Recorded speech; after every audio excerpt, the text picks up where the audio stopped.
आप सभी प्यारे व्यूअर्स का वेलकम है वाईडी की एडिटोरियल क्लास में। मेरा नाम है अमन बहल। आज सुबह का फर्स्ट एडिटोरियल द हिंदू का हम पढ़ने वाले हैं, फ्रॉम फाइटर्स टू रूलर्स इसका टाइटल है। यह आर्टिकल लिखा हुआ है तालिबान पे, कैसे ये लड़ाके, कैसे ये आतंकवादी अब सरकार बनाएंगे अफ़गानिस्तान में, और इंडिया को इस चैलेंज को सामना करने के लिए क्या क्या करना चाहिए। अच्छा लिखा हुआ आर्टिकल है, ज़्यादा मुश्किल है नहीं। इस आर्टिकल को मैं आपको पढ़ाऊँगा टॉपर्स की तरह। आप सेंटेंसेस को ट्रांसलेट करोगे और हर सेंटेंस की ग्रामर, वोकैब, स्ट्रक्चर को अलग से समझोगे। सारी स्ट्रक्चर, सारी ग्रामर, सारी vocabulary you will apply on this quiz. मैं चाहता हूँ आप में से हर एक के 5 में से 5 मार्क्स आएँ। पूरा मन से देखो, सारी ग्रामर, सारी वोकैबलरी, सारी स्ट्रक्चर यहाँ पे अप्लाई होगी। शुरू कर लें आर्टिकल को। एक स्क्रीनशॉट ले सकते हैं, इसका सोल्यूशन लास्ट में दूंगा। चलिए आइए कुछ नया सीखते हैं।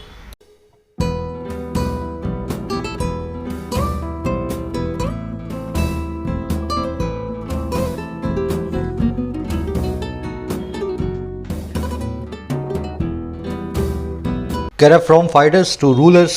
देखिए, फाइटर होता है लड़ाक, है ना, लड़ाकू, और रूलर का मतलब होता है राजा, कहीं का एडमिनिस्ट्रेटर, कहीं का किंग। कह रहा है कोई जो है ना लड़ाके से राजा बन गया है। अभी तक आतंकवादी था, घटनाएं करता था छोटी मोटी हमले की, अब वो कहीं की सरकार चलाएगा। और बात किसकी हो रही है? बात हो रही है इस टेररिस्ट ग्रुप की, टेररिस्ट ऑर्गेनाइजेशन की, जिसका नाम है तालिबान। ऑन तालिबान डिटेल में देखते हैं क्या कहना चाह रहा है, इसके टाइटल पैराग्राफ से मालूम चलेगा।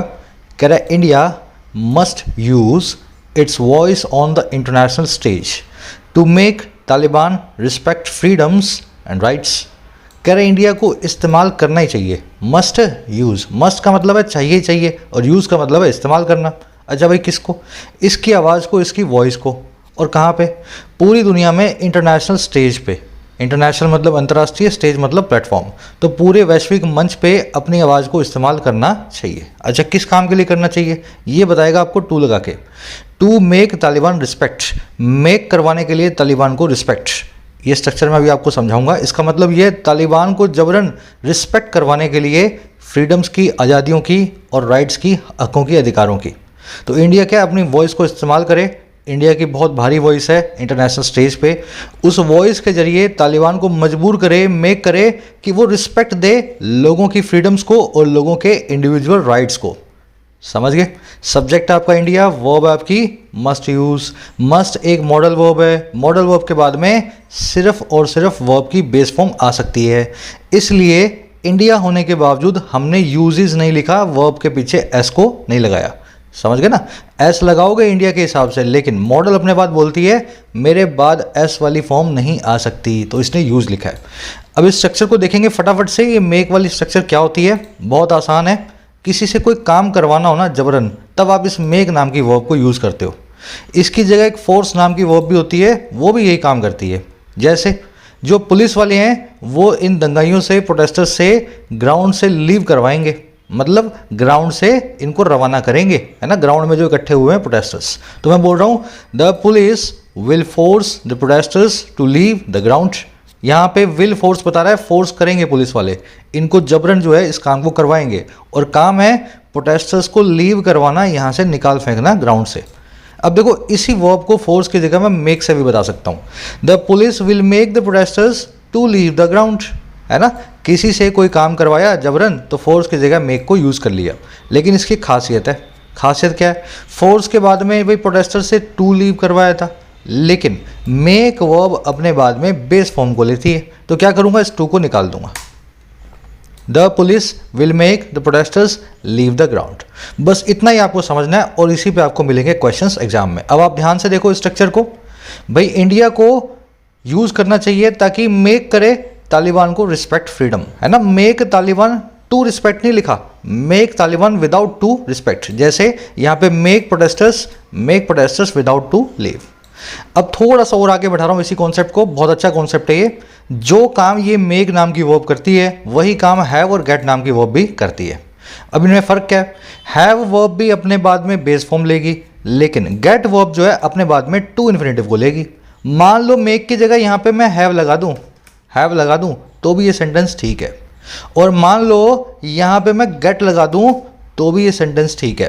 हैव के बाद में वर्ब का बेस फॉर्म आएगा जैसा कि मेक के बाद में आता है, लेकिन गेट के बाद में वर्ब का टू इन्फिनेटिव आएगा जैसा कि फोर्स के बाद आता है। समझ गए ना, मेक, हैव और गेट तीन पॉजिटिव वर्ब्स हैं। ये एक्टिव वाला पोर्शन करवा रहा हूँ, पैसिव में अलग तरीके से चलती हैं, अभी इतना ही समझेंगे आज का, है ना। चलो, तो ये आज के क्विज में यूज़ होगा, हैव, मेक और गेट को कैसे यूज़ करना है। अब फटाफट आगे बढ़ते हैं, मैं आपको वोकैब दिखा देता हूँ इस आर्टिकल में जो यूज़ हुई है। उससे पहले आप किसी भी एग्जाम की तैयारी करते हो इंडिया के, जितना जरूरी उसके कॉन्सेप्ट सीखना है उतना ही जरूरी है लास्ट मोमेंट पे उसके एग्जाम्स को देना, मॉक टेस्ट को। और मॉक टेस्ट के अंदर टेक्स्ट बुक भारत का लीडिंग ब्रांड है। फॉर एग्जाम्पल आप देख पा रहे होंगे, चाहे एसएससी हो, चाहे बैंक्स हो, चाहे यूपीएससी हो, चाहे डिफेंस हो, हर एग्जाम के हज़ारों मॉक टेस्ट आपको मिलते हैं एक सिंगल पैकेज के अंदर। अब इन 23,000 मॉक टेस्ट का पूरा पैकेज आपको मिलता है 299 में 1 साल की वैलिडिटी के साथ, 499 में 3 साल की वैलिडिटी के साथ। बाय करते वक्त YT10 कूपन कोड लगाना फॉर एडिशनल 10% डिस्काउंट। ऐप का मैं बाइंग लिंक इसी वीडियो के कमेंट सेक्शन में डाल रहा हूँ। देखो ये सारे वर्ड्स हैं, पुराने भी मिलेंगे इसी वोकैब शीट में और नए भी मिलेंगे। टेलीग्राम चैनल है अपना, वहाँ से आप इस वोकैब शीट को डाउनलोड कर सकते हो। आज अपने पास है ना पुराने वर्ड ज़्यादा है और नए वर्ड्स कम है। जैसे आपने एक वर्ड सुना होगा पुराना, आयरन आउट, 2-3 बार कर चुके हैं इसको पिछले कई दिनों में। मैं थोड़ा सा जूम इन कर देता हूँ, ठीक है ना, आयरन आउट। फिर टसल आया हुआ है, ये भी पहले आया हुआ है। कंसंट्रेट आया हुआ है, रिसेप्टिव आया हुआ है, कंटिंजेंट तो कल ही आया था। बस यही पुराने वर्ड्स को आज अपने को रिवाइज करना है। आयरन आउट क्या होता है? घर पे इस्त्री आपने देखी है, प्रेस, उसको अपने क्या बोलते हैं? आयरन। आयरन आउट करने का मतलब होता है किसी चीज़ पे इस्त्री चलाना। अगर किसी जगह बहुत सलवटें हैं, बहुत रिंकल्स हैं, उन सलवटों को स्मूथ करना। आयरन आउट का फ्रेजल वर्ब का रियल लाइफ में मतलब होता है झगड़ों को सुलझाना, झगड़ों की सलवटों को रिजॉल्व करना, सेटल करना। A meeting was called to iron out the differences between the management and the workers. एक मीटिंग को बुलाया गया था झगड़ों को सुलझाने के लिए, डिफरेंसेस को आयरन आउट करने के लिए मैनेजमेंट और वर्कर्स के बीच में। बहुत आसान फ्रेजल वर्ब है ना। अब आयरन आउट के सिनोनिम है रिकॉन्साइल और हार्मोनाइज। अब इसका एक और सिनोनिम है स्मूथ ओवर। इसका मतलब भी होता है चीज़ों को स्मूथ करना, है ना। आयरन आउट और स्मूथ ओवर एक ही तो बात है। तो ये आज आप जो है देखोगे इसी आर्टिकल में स्मूथ ओवर नाम के वर्ड को। अगला वर्ड है टसल, इसको बोलते हैं खींचतान, फाइट। जैसे a legal tussle has been going on between Ratan Tata and Mistry. तो एक लीगल खींचतान चल रही है इन दोनों के बीच में। तो टसल नाम के वर्ड को भी आज आप देखोगे। इसको टग ऑफ वॉर, स्कफल, स्कमिश भी बोलते हैं, खींचतान। फिर एक वर्ड है कंसंट्रेट। इसके दो मतलब होते हैं, या तो किसी चीज़ पे फोकस करना, जैसे मैं पढ़ाई पे कंसंट्रेट कर रहा हूँ, और या फिर किसी चीज़ को गैदर करना, इकट्ठा करना। जैसे आपके पास कुछ बिखरा हुआ है, आपने इकट्ठा कर दिया तो उसको भी कंसंट्रेट कर दिया। जैसे the company is trying to concentrate its several branches into one subsidiary office. Company कोशिश कर रही है कि इकट्ठा कर दे इसकी सारी ब्रांचेस को एक ही ऑफिस में, इकट्ठा लेकर के एक ही ऑफिस बना दे। अब इसका एक सिनोनिम होता है कंसंट्रेट का कंसोलिडेट। कंसोलिडेट इस वर्ड को आज आप फिर से देखोगे, कंसंट्रेट का ही सिनोनिम है। रिसेप्टिव होता है जो आप ओपन और वेलकमिंग हो किसी नए विचार, किसी नए आइडिया के लिए। मैंने आपको कुछ कहा और आपने उसको अच्छे से सुना, then you are receptive person. The team was not very receptive to the ideas of management. Team जो है बहुत रिसेप्टिव नहीं थी, मैनेजमेंट के आइडियाज़ को लेकर के सुनने को तैयार नहीं थी, है ना। रिसेप्टिव बना है रिसेप्शन से, रिसेप्शन का मतलब भी होता है रिसीव करना, किसी चीज़ को सुनना। अब इसी रिसेप्टिव का एक सिनोनिम है एमिनेबल। इसको आप इस आर्टिकल में आज देखोगे।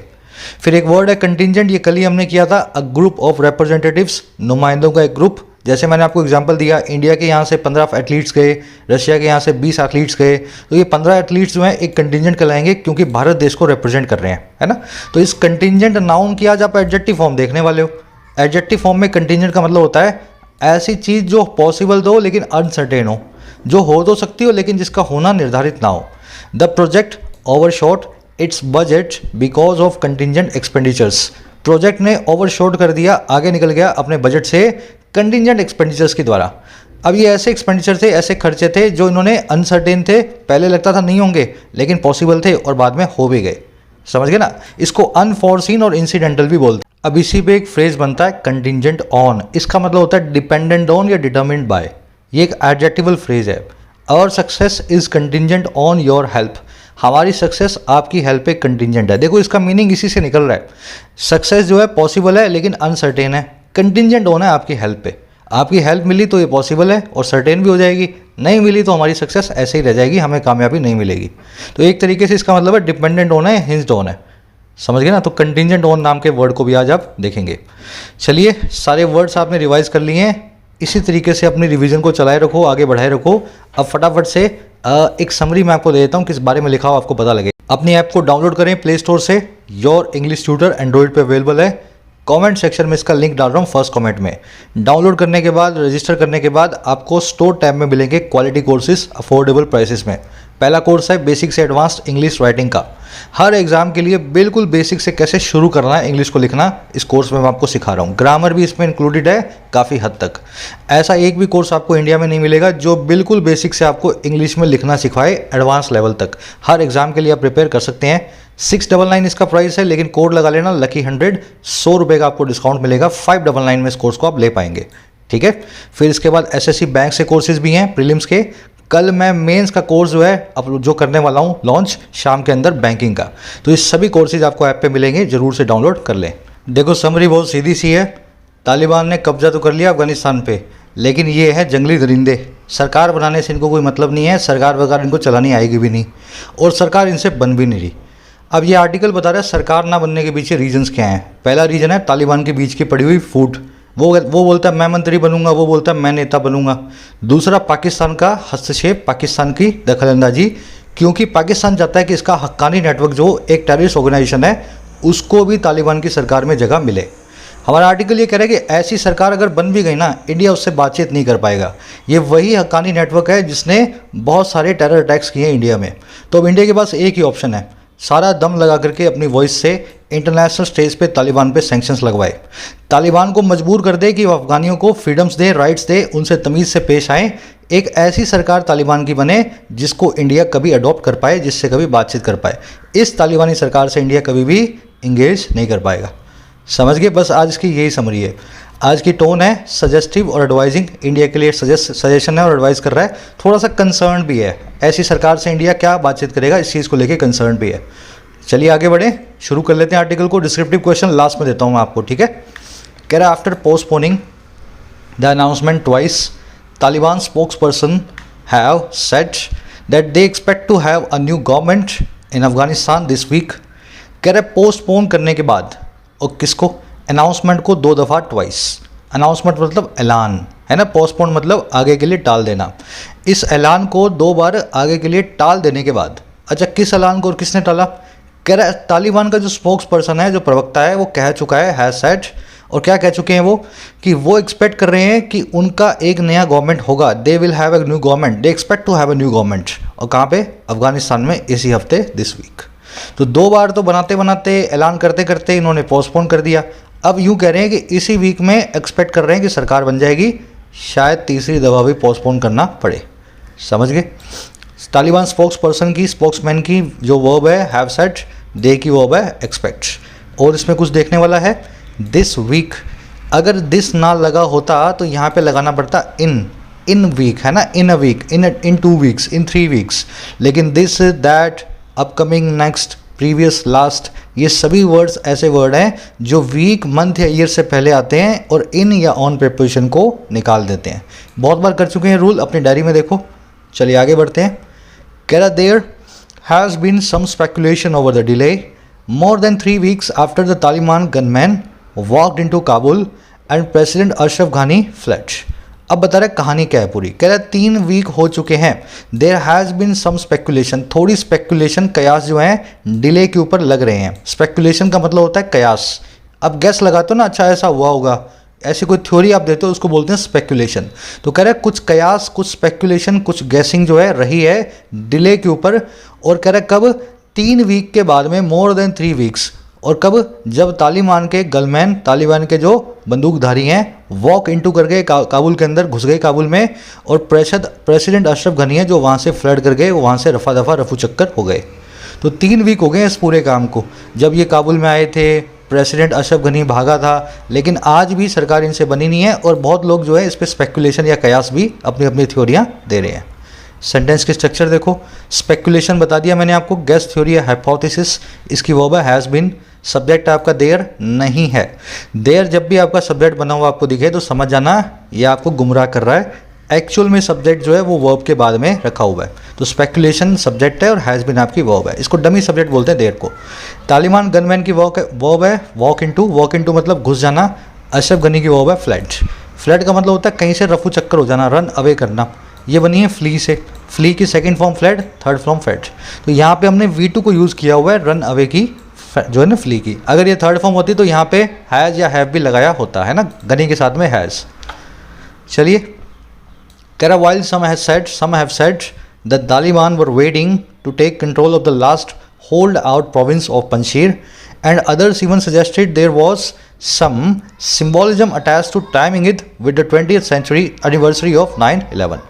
The real reason appears to be the differences within various Taliban factions over the government structure and composition.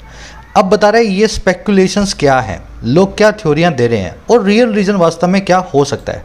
कह रहे जहां वाइल कुछ लोग ऐसा कह चुके हैं, सम हैव सेड, कि तालिबान जो है वो वेट कर रहे थे। तालिबान को हम एक कलेक्टिव नाउन की तरह प्लूरल में यूज़ करते हैं। तालिबान एक लड़ाकों का ग्रुप है, तालिबान कोई संस्था नहीं है ना, एक ग्रुप है लड़ाकों का, तो इसलिए प्लूरल वर्ब को इसके साथ में दिया जाता है। कह रहे जहाँ कुछ लोग कह चुके हैं कि तालिबान वाले वेट कर रहे थे टेक कंट्रोल करने का लास्ट होल्ड आउट प्रोविंस है जो पंजशीर का। होल्ड आउट का मतलब होता है जो टिका हुआ हो, स्टैंड कर रहा हो, एंड्योर कर रहा हो। प्रोविंस का मतलब होता है स्टेट, इंडिया में स्टेट बोलते हैं, पाकिस्तान अफगानिस्तान में प्रोविंस बोलते हैं। तो तालिबान के लड़ाके यही वेट कर रहे थे कि इस टिके हुए पंजशीर को भी टेक कंट्रोल कर लें। और अदर्स दूसरों ने यहाँ तक ये भी सजेस्ट कर दिया कि वहाँ पे एक सिंबॉलिज्म भी अटैच्ड है। एक सिंबॉलिज्म का मतलब होता है किसी चीज़ के लिए कोई आप सिंबल बना देते हो, है ना, सिंबल सा भी अटैच्ड है उस टाइमिंग से, इसको टाइम करने से इसी चीज़ को 20th एनिवर्सरी के साथ 9/11 की, कि 11 सितंबर को जो हुआ था 2001 में वही काम जो है 11 सितंबर 2021 को भी करवा दें, है ना। तो ऐसा भी कुछ लोग सजेस्ट कर रहे हैं कि ये 11 सितंबर का वेट कर रहे हैं, इस सिंबॉलिज्म को भी अटैच करके बैठे हैं। कह रहे जहाँ पे ऐसा है इस तरह के स्पेकुलेशन हो रहे हैं, वहीं पे कह रहे जो सच रीज़न जो है ना, रियल रीज़न वो अपीयर्स है, दिखाई देता है, वो होता हुआ टू बी वो वाले डिफरेंसेस, वो वाले मतभेद जो हैं अलग अलग तालिबान के फैक्शंस के बीच में, ग्रुप्स के बीच में, और किस चीज़ के ऊपर, सरकार की स्ट्रक्चर के ऊपर और सरकार के कॉम्पोजिशन के ऊपर, फॉर्मेशन के ऊपर। समझ गए ना। तो लोग तो यही कह रहे हैं कि ये पंजशीर का वेट कर रहे हैं, कुछ कह रहे हैं कि ये 9/11 का वेट कर रहे हैं, 20 साल होंगे उस दिन ही करेंगे, अपनी सरकार बनाएंगे। लेकिन रियल रीजन अब पता लग रहा है, आपस में फूट पड़ी हुई है, कौन मंत्री कौन नेता बनेगा, गवर्नमेंट की स्ट्रक्चर क्या होगी। समझ गए। अब देखो सेंटेंस की स्ट्रक्चर क्या है। सम की वर्ब है हैव सेड, तालिबान की वर्ब है वर वेटिंग। तालिबान को प्लूरल ग्रुप की तरह यूज़ किया जाता है, द इसके आगे लगेगा और आगे इसके आप हमेशा प्लूरल वर्ब को यूज़ करें। होल्ड आउट का मतलब है एंड्योर करने वाला, स्टैंड करने वाला, जो खड़ा है अभी भी, है ना, ऐसा प्रोविंस अफगानिस्तान का जो अभी भी इनके सामने होल्ड आउट कर रहा है। प्रोविंस मतलब स्टेट। अदर्स की वर्ब है सजेस्टेड। सिम्बॉलिज्म की वर्ब है वॉज। अटैच टू के बाद में वर्ब की आईएनजी फॉर्म क्यों आई ये आप मुझे बताएंगे। रियल रीजन की वर्ब है अपीयर्स। फैक्शन का मतलब होता है गैंग, ग्रुप, सेक्ट, है ना, लोगों की एक टीम गैंग बन जाती है, उसको बोलते हैं फैक्शन। कॉम्पोजिशन का मतलब होता है स्ट्रक्चर या फॉर्मेशन। अब देखो अटैच टू के बाद में वर्ब की आईएनजी फॉर्म क्यों आई, बड़ा सीधा सा इसका जवाब है। आपने सुना होगा टू के बाद में तो वर्ब की फर्स्ट फॉर्म आती है, बेस फॉर्म आती है। यहाँ पे इसलिए आई है आईएनजी फॉर्म क्योंकि टू यहाँ पे एक प्रेपोजिशन है। अब आप पूछोगे सर मुझे कैसे पता लगेगा टू कहाँ पे प्रेपोजिशन होता है ना। तो ये सारे फ्रेज है मेरे भाई जिनमें टू के बाद में आएगी तो वर्ब की आईएनजी फॉर्म आएगी। यहाँ पे टू एक प्रेपोजिशन होता है। आपको इनको याद करना पड़ेगा, बार बार देखना पड़ेगा, स्क्रीनशॉट ले लो। With a view to, addicted to, oppose to, attach to, amount to, challenge to, from या to, barrier to, allude to, crucial to, key to, take to. जितनी बार देखोगे, जितनी बार बोलोगे, उतनी बार ही पेपर के लिए आप अपने आप को तैयार कर रहे हो। यहाँ पे टू के बाद में वर्ब की फर्स्ट फॉर्म इनके बाद तो नहीं आ सकती। समझ गए ना। ये 20-25 ही हैं, ज़्यादा नहीं है। चलो स्क्रीनशॉट ले लेना जिसको लेना हो। चलिए कह रहा है in particular the differences between the Taliban leadership in Helmand, Kandahar and the political office in Doha, seen as the more moderate phase, as well as between the original Afghan Taliban leadership and the Pakistan-based Haqqani network, a designated terror entity. अब ये जो है ना कोई sentence नहीं है, ये बता रहा है फैक्शंस कौन कौन से हैं। फैक्शंस मतलब ग्रुप कौन कौन से हैं। इस पूरे फ्रेज को आप पिछले वाले सेंटेंस से जोड़ भी सकते थे। देख लो इसमें कोई सब्जेक्ट वर्ब आपको मिलेगा नहीं। कह रहा है खास करके जो डिफरेंसेज हैं इनके बीच में। किन किन के बीच भाई?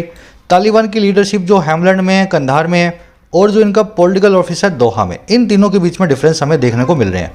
कह रहे ये वो पॉलिटिकल ऑफिस है दोहा वाला जो देखा जाता है ज़्यादा मॉडरेट फेस के तौर पे, ऐसा फेस जो आतंकवाद को सपोर्ट ज़्यादा नहीं करता, मॉडरेट है ना, ना ज़्यादा हिंसक है ना ज़्यादा शांति वाला है, पीसफुल सा है। तो कह रहे एक तो इनके बीच में, साथ ही साथ बिटवीन हो रहे हैं ओरिजिनल तालिबान की लीडरशिप के बीच में और पाकिस्तान बेस्ड हक्कानी नेटवर्क के बीच में, जो एक यूएन डेजिग्नेटेड का मतलब है जिसको यूनाइटेड नेशंस ने नाम दिया हुआ है दहशतगर्द आतंकवादी संगठन का, टेरर एंटिटी का। तो ये है सारे जो है इनके बीच के डिफरेंसेस। तालिबान के अंदर भी डिफरेंस है और तालिबान के हक्कानी बेस नेटवर्क के साथ भी जो है पाकिस्तान बेस हक्कानी नेटवर्क के साथ भी डिफरेंस है। हक्कानी नेटवर्क पर्दे के पीछे तालिबान को सपोर्ट करता आ रहा है, अमेरिका की रिपोर्ट्स हैं बहुत सारी, और ये चाहता है कि अब हमें भी तालिबान की सरकार में जगह मिले। पाकिस्तान भी यही चाहता है इनफैक्ट। चलिए आगे बढ़ते हैं। ये सेंटेंस नहीं है ना। कह रहा the jockeying is reportedly over cabinet portfolios, the appointment of governors in 34 provinces, control of the cities and the possibility of including non-Taliban Afghan leaders। कह रहा है जो जॉकिंग है, जॉकिंग का मतलब होता है शफलिंग, मैन्यूवरिंग, दाम पेच, पैंतरेबाजी। कह रहा है जो पैंतरेबाजी हो रही है ना इनके बीच के, मैन्यूवरिंग हो रही है, शफलिंग हो रही है, वो कथित तौर पे रिपोर्टेडली है, एलिजेडली है, परपोर्टेडली है, ऐसा रिपोर्ट किया जाता है, वो है कैबिनेट पोर्टफोलियोज के ऊपर। भाई कौन सा तालिबान का कौन सा हत्यारा जो है होम मिनिस्टर बनेगा, कौन सा तालिबान का कौन सा हत्यारा जो है अपना जो है कानून मंत्री बनेगा, इस चीज़ के ऊपर हो रही है जॉकिंग। और किसके ऊपर? अपॉइंटमेंट ऑफ गवर्नर्स के ऊपर हो रही है 34 प्रोविंसेस के अंदर, 34 स्टेट्स के अंदर अफगानिस्तान की, और कंट्रोल ऑफ सिटीज़ के ऊपर हो रही है, और यहाँ तक कि उस पॉसिबिलिटी भी हो रही है, उस संभावना पे हो रही है जो इंक्लूड करने की है नॉन तालिबान अफगान लीडर्स को, तालिबान के अलावा जो अफगानी लीडर्स हैं उनको भी इंक्लूड करने की। तो ये है सारी जॉकिंग, ये है सारी मैनोवरिंग। समझ गए? जॉकिंग की वर्ब है इस, पोर्टफोलियो आप जानते हैं, रिपोर्टेडली मतलब ऐसा रिपोर्ट किया जा रहा है, हमें नहीं पता, ऐसी रिपोर्ट्स हमें आ रही हैं, अलेजेडली, रिपोर्टेडली या प्रपोर्टेडली ऐसा कहा जा रहा है। आपको शायद बाहर बारिश की आवाज़ आ रही होगी, है ना, बहुत तेज़ हो रही है झमाझम, तो थोड़ा एडजस्ट कर लेना, अब कुछ कर नहीं सकते, इसको तो रुकवा नहीं सकते। चलो आगे बढ़ते हैं। कह रहा reports of the differences have escalated and the appearance in Kabul of Pakistan ISI chief lieutenant general Faiz Hameed is believe to have been attempt to smooth over the cracks in the government formation. अब बता रहे हैं कि इन सारी लड़ाइयों झगड़ों को सुलझाया कैसे जा रहा है। कह रहे जो रिपोर्ट्स है ना इन डिफरेंसेस की, इन झगड़ों की, इन खाइयों की, इन मतभेदों की, डिसएग्रीमेंट्स की जो रिपोर्ट्स हैं वो एस्केलेट हो गई हैं और ज़्यादा इंटेंसिफाई हो गई हैं। पहले तो आग का धुआं निकला था, अब आग भी दिखने लगी है, एस्केलेट हो गई है रिपोर्ट। और कह रहे जो अपीयरेंस है, जो मौजूदगी है काबुल के अंदर पाकिस्तान के ISI चीफ की मिस्टर फैज़ हामिद, कह रहे ये अपीयरेंस इज़ बिलीव्ड, ऐसी मानी जाती है कि वो है हो चुकी है एक अटैम्प्ट, एक कोशिश स्मूथ ओवर करने की, सुलटारा करने की, समझ गए ना, स्मूथ ओवर, आयरन आउट उन क्रैक्स को, उन डिफरेंसेस को जो है गवर्नमेंट फॉर्मेशन में। तो रिपोर्ट्स आगे से आगे एस्केलेट हो रही हैं और इस साहब की वहाँ पे विजिट यही बता रही है कि ये सरकार के अंदर झगड़े सुलझाने के लिए ही काबुल में गए थे। समझ गए? रिपोर्ट्स की वर्ब हैव एस्केलेटेड, अपीयरेंस की वर्ब है is believed, smooth over, iron out, resolve, settle, सब एक दूसरे के सिनोनिम है। रेकनसाइल, हार्मोनाइज, झगड़ों को सुलझाना, रिंकल्स को दूर करना, सलवटों को सीधा और प्लेन करना। बड़े आगे क्रैक का मतलब होता है खाइयाँ, डिफरेंस का सिनोनिम है क्रैक। क्रैक को आप फूड बोल दो, खाई बोल दो, डिसएग्रीमेंट बोल दो। At the base of the differences, the tussle between the Taliban's push to consolidate their takeover of Afghanistan and implement an Islamist agenda, and the desire to receive recognition from international community and its continued financial support। अब सारे झगड़े की जड़ क्या है? कह रहे जो बेस है ना, जो जड़ है, और किसके, इन डिफरेंसेस की, इन झगड़ों की, कह रहा वो है ये टसल, ये खींचतान। अब देखो दो चीज़ों के बीच में होगी। पहली चीज़ है, बिटवीन लगा के बता रहा है, तालिबान का जो पुश है कंसोलिडेट करने का, एक्यूमुलेट करने का, उनके टेक ओवर को, उनके कब्जे को अफगानिस्तान में, और इम्प्लीमेंट करने का इस्लामिस्ट एजेंडा को, शरिया लॉ को। तो पहला काम तो इनके पास ये है, कैसे भी करके पूरा एब्सोल्यूट कंट्रोल अफगानिस्तान में हम जमाएं, लोग हमसे डरें, काबुल के अंदर, कंधार के अंदर, हर जगह हमारा ही नाम हो, और शरिया लॉ, इस्लामिस्ट एजेंडा को हम लगा दें। तो पहले तो खींचतान की रस्सी की तरफ है ये वाला इनका एजेंडा, और दूसरी तरफ क्या है, उनका डिज़ायर है कि रिसीव करें रिकॉग्निशन को, आइडेंटिफिकेशन को इंटरनेशनल कम्युनिटी से, और इसी कम्युनिटी के कंटिन्यूड बने हुए फाइनेंशियल सपोर्ट को। तो यहाँ पे शरिया लगा दें, लोगों को धमका दें, और अमेरिका से, ब्रिटेन से और इंडिया से जो एड मिलती है, जो पैसा मिलता है, जो राहत मिलती है, उसको भी रिसीव करें और सबसे रिकॉग्निशन भी लें। तो ये दोनों काम एक साथ हो नहीं सकते, इसीलिए यही बेस है इनके बीच की टसल का। आधे लीडर बोल रहे हैं कि छोड़ो शरिया वरिया, आराम से राज करते हैं, और आधे बोल रहे हैं कि शरिया लगाने ही आए थे हम, है ना, ये इंटरनेशनल एड जो है ऐसी तैसी करवाने गई, हम तो शरिया लगा के ही मानेंगे। एक्चुअल में यही झगड़ा है इनके बीच का। चलो टसल की वर्ब है इज, टसल को बोलते हैं टग ऑफ वॉर, स्कफल, स्कमिश, है ना, आपसी खींचतान। कंसोलिडेट का मतलब होता है इकट्ठा होना, टेक ओवर मतलब कब्जा। बाकी इसमें कुछ है नहीं देखने वाला, बढ़ते हैं आगे। कह रहा the outcome holds the key not only to the future of Afghanistan but also to New Delhi's engagement with the new regime. कह रहे जो आउटकम है इस पूरी टसल का, जो फाइनल सोल्यूशन है, जो इसका नतीजा है, कह रहे ये होल्ड करता है कि इसके पास चाबी है, इसके पास कुंजी है। अब दो चीज़ों की, ना केवल फ्यूचर की, भविष्य की अफगानिस्तान के, बल्कि नई दिल्ली के इंगेजमेंट की, नई दिल्ली की बातचीत की, नए रिजीम के साथ, नए प्रशासन, नए एडमिनिस्ट्रेशन के साथ। समझ गए ना? तो क्या इस टसल का क्या परिणाम निकलेगा, क्या कॉन्सिक्वेंस निकलेंगे, क्या आउटकम निकलेगा, क्या रिजल्ट निकलेगा, इससे दोनों चीज़ें डिपेंडेंट है। अफगानिस्तान का क्या होगा ये भी डिपेंडेंट है, और नई दिल्ली की पोजीशन तालिबान को लेके क्या होगी ये भी डिपेंडेंट है। आउटकम की वर्ब होल्ड्स होगी, आउटकम मतलब कॉन्सिक्वेंस, नॉट ओनली के बाद में जो आता है वही बट ऑल्सो के बाद में आता है। इस टू को आप दोनों जगह कॉमन होने की वजह से यहाँ भी रख सकते थे। Holds the key to not only the future but also the Delhi's engagement. इस टू को आप बाहर भी निकाल सकते थे। रिजीम का मतलब होता है प्रशासन, इसको एडमिनिस्ट्रेशन भी बोलते हैं। कह रहा है any government that gives the Haqqani group key positions will make it difficult for India to have a role in either diplomacy or development project in Afghanistan given previous terror attacks. अब बता रहा है इंडिया की डिलेमा क्या है। कह रहे दुनिया की कोई भी सरकार, एनी गवर्नमेंट, जो दे देती है हक्कानी ग्रुप को की पोजीशंस, जो कि हक्कानी ग्रुप को नेता या मंत्री बना के बिठा लेती है, कह रहे ये सरकार बना देगी बड़ा ही मुश्किल, will make it difficult, Bharat के लिए, इंडिया के लिए, कि वो कोई भी रोल या भूमिका को अदा करे, चाहे तो डेमोक्रेसी में, डिप्लोमेसी में, और या फिर डेवलपमेंटल प्रोजेक्ट में अफगानिस्तान के अंदर। और क्यों?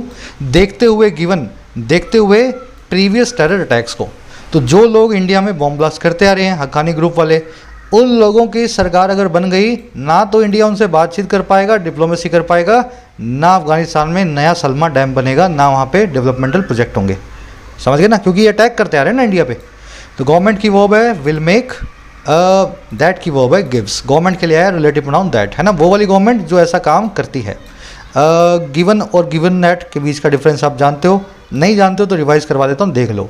गिवन एक प्रेपोजिशन है, इसका ऑब्जेक्ट होता है। गिवन दैट एक कंजंक्शन है, इसका ऑब्जेक्ट नहीं होता। इसके बाद एक क्लोज होता है। क्लोज का मतलब है a combination of subject and verbs, ठीक है ना। गिवन ये given that his honest character he was acquitted of all charges of corruption. देखते हुए उसके ऑनेस्ट कैरेक्टर को, गिवन या गिवन दैट दोनों का मतलब है देखते हुए उसके ईमानदार व्यक्तित्व को, ऑनेस्ट कैरेक्टर को, उसको एक्विट ऑफ किया गया, उसको बाइज्जत बरी किया गया सभी करप्शन चार्जेस से, ठीक है।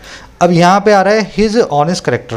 कैरेक्टर है एक नाउन, हिज है एक एडजेक्टिव, ऑनेस्ट है एक adjective.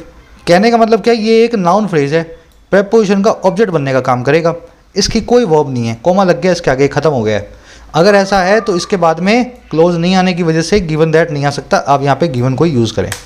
Given his honest character he was acquitted of all charges of corruption. लेकिन इस केस में देखो, गिवन या given that he is a man of honest character he was acquitted of all charges of corruption. इस case में आपको given that के बाद में मिल रहा है पूरा का पूरा एक क्लॉज। ही उसका सब्जेक्ट है, इज उसकी वर्ब है। अगर ऐसा है तो इस केस में क्या करेंगे भाई, गिवन दैट को यूज़ करना पड़ेगा, गिवन नहीं आ सकता। दोनों का मतलब ये होता है देखते हुए इस चीज़ को, लेकिन गिवन और गिवन दैट के बीच में यूज़ करने में होता है डिफरेंस। समझ गए? चलो, गिवन और गिवन दैट की तरह और भी चलते हैं। दो फ्रेजेज हैं, प्रोवाइडेड और लिख दूँ यहाँ, प्रोवाइडेड दैट। ये गिवन और गिवन दैट के सिनोनिम है। अगर गिवन आ रहा है तो प्रोवाइडेड आ सकता है, गिवन दैट आ रहा है तो प्रोवाइडेड दैट भी आ सकता है। चलो आ जाओ, यहाँ पे प्रीवियस टेरर अटैक एक ऑब्जेक्ट है, इसलिए गिवन को यूज़ किया हुआ है। कह रहा है any overt role for Pakistan as well as China will also raise red flags for New Delhi. कह रहा है कोई भी खुला हुआ रोल, ओवर्ट का मतलब है जो एकदम सबके सामने हो, अनकंसील्ड हो, ओपन हो, एविडेंट हो, एपरेंट हो। कह रहा है कोई भी खुलेआम जो रोल है पाकिस्तान और या साथ ही साथ चाइना का, वो भी रेज करेगा रेड फ्लैग्स को, लाल झंडियों को इंडिया के लिए। रेज रेड फ्लैग्स का मतलब है इंडिया परेशान हो जाएगा उसको देख करके। इंडिया ऐसी सरकार से बातचीत कभी भी नहीं करना चाहेगा जिसमें पाकिस्तान और चाइना का कहने का बीच में हो। समझ गए? रोल की वो है विल ऑल्सो रेज। ओवर्ट का मतलब है खुला, इसका बिल्कुल उल्टा है कोवर्ट। कोवर्ट का मतलब है अंडरग्राउंड, जो खुला ना हो, सबसे छुपा हुआ हो, है ना, कंसील्ड। कह रहा the Modi government has announced that it is now engaging the Taliban with the first publicly acknowledged meeting in Doha last week. कह रहे मोदी गवर्नमेंट ये अनाउंस भी कर चुकी है कि ये इंगेज कर रही है, बातचीत कर रही है तालिबान नाम के ग्रुप के साथ। और कैसे, इसकी पहली पब्लिकली एक्नॉलेज मीटिंग के साथ दोहा में पिछले हफ्ते। तो मीटिंग तो शायद पहले भी हुई होंगी, लेकिन पहली बार पब्लिकली एक्नॉलेज किया हमने, माना कि मीटिंग हुई है दोहा में, पिछले ही हफ्ते हुई है, ऐसा कह के मोदी सरकार बोल रही है कि हमने बातचीत शुरू कर दी है। कह रहा अब देखो इसी के आगे सेमी कोलम लगा के बता रहा है, इसी सेंटेंस का पार्ट है। कह रहा the MEA says it conveyed concerns on the safety of Indians in Afghanistan and ensuring Afghan soil is not use for tax in India. MEA ने ये बोला कि इसने कन्वे किया है, एक्सप्रेस किया है अपने कंसर्न्स को, अपनी चिंताओं को, सेफ्टी पे, हिफाजत पे इंडियंस की जो अफगानिस्तान में रहते हैं, और इंश्योर करने पे कि अफगान की मिट्टी यूज़ नहीं की जाती, इस्तेमाल में नहीं होती है अटैक्स के लिए इंडिया के ऊपर। तो ऐसा मोदी साहब की गवर्नमेंट ने अनाउंस किया है कि हमने बात की है, और बात करके अफगानिस्तान में तालिबान को यही बोला है इंडियंस को वापस आने दो, और तालिबान की मिट्टी को कहीं भी अटैक्स के लिए यूज़ मत करना इंडिया के अंदर। MEA की वर्ब है सेज, इट की वर्ब है कन्वेड, अफगान सोइल की वर्ब है इज़ नॉट यूज्ड। अब देखो ये कंसर्न्स दो चीज़ों पे बताए थे। पहली चीज़ है सेफ्टी, एक नाउन है, और दूसरी चीज़ है एंड के बाद एंश्योरिंग, एक जीरेंड है। मैं आपको ये बताना चाह रहा हूँ यहाँ पे एंश्योरिंग ही क्यों लिखा, एंश्योर क्यों नहीं लिखा, क्योंकि अगर एंश्योर लिख देते तो वो वर्ब बन जाती, वर्ब की फर्स्ट फॉर्म। अपने को प्रेपोजिशन के बाद में नाउन या जीरेंड चाहिए होता है, तो यहाँ पे नाउन आया था ठीक है, लेकिन यहाँ पे इसको जीरेंड बनाना पड़ा, वर्ब की ING फॉर्म यूज़ करनी पड़ी। चलो, कह रहा है any engagement with the Taliban beyond this is contingent on the composition of new power structure and how much the new government in Afghanistan is amenable to international expectations of it in terms of representation, rights and in allowing US agencies to monitor development। अब वही बात बोल रहा है, कह रहा है ये तो चलो होना था जो हो गया, कह रहा है कोई भी एंगेजमेंट तालिबान के साथ बियॉन्ड दिस, इससे भी आगे, समझ गए ना, इतना तो हो गया, कह रहा है इससे भी आगे कोई भी एंगेजमेंट है ना वो कंटिंजेंट ऑन है। कंटिंजेंट ऑन देख लिया ना आपने, डिपेंडेंट ऑन, वो कंटिंजेंट ऑन है, डिपेंडेंट ऑन है स्ट्रक्चर पे, कॉम्पोजिशन पे, नई पावर स्ट्रक्चर की, और इस चीज़ पे कि कितना, हाउ मच, जो नई गवर्नमेंट है अफगानिस्तान की वो एमिनेबल टू है, ओपन टू है, रिसेप्टिव टू है इंटरनेशनल एक्सपेक्टेशन के लिए जो इससे हो रही हैं, और किस फॉर्म में, इन टर्म्स ऑफ, इस फॉर्म में, इस रूप में जो है लोगों के रिप्रेजेंटेशन का, लोगों के हकों का, और अलाउ करने का UN की एजेंसीज़ को कि वो मॉनिटर करें यहाँ पे डेवलपमेंट को। अगर आगे इंडिया बात करेगा तो ये सब होने के बावजूद ही हो पाएगा जब पाकिस्तान वहाँ के लोगों को इज्जत बख्शे, उनके राइट्स दे, लिबर्टीज़ दे, डेमोक्रेसी लाए वहाँ पे, है ना, कानून का राज हो, ना कि तालिबान का राज हो, और UN जो है उसको इजाज़त मिले कि वो मॉनिटर करे डेवलपमेंट को। अगर ये हुआ, इसी के बाद में इंडिया उससे बात कर पाएगा तालिबान से। एनी एंगेजमेंट की वर्ब इज़, कंटिंजेंट ऑन का मतलब है डिपेंडेंट ऑन, है ना, हिंज्ड ऑन, कंपोजिशन मतलब स्ट्रक्चर, फॉर्मेशन, एमिनेबल टू आप जान गए हो, है ना, cooperative to, agreeable to, receptive to, open to, ये वर्ड हम ऑलरेडी कर चुके हैं, किसी की बात को सुनने के लिए तैयार होना। गवर्नमेंट की वर्ब है इज। चलिए, correct to this and India must use its voice on the international stage forcefully. कह रहा अब ये काम करवाने के लिए क्या करना पड़ेगा, इस टू दिस एंड, इस काम के लिए, इस पर्पज़ के लिए, कह रहे इंडिया को यूज़ करना चाहिए अपनी आवाज़ को इंटरनेशनल स्टेज पे फोर्सफुली, ज़बरदस्ती, इंडिया को ज़बरदस्ती तालिबान को मजबूर करना चाहिए अपनी वॉइस को रेज करके, है ना। इंडिया की वर्ब है मस्ट यूज़।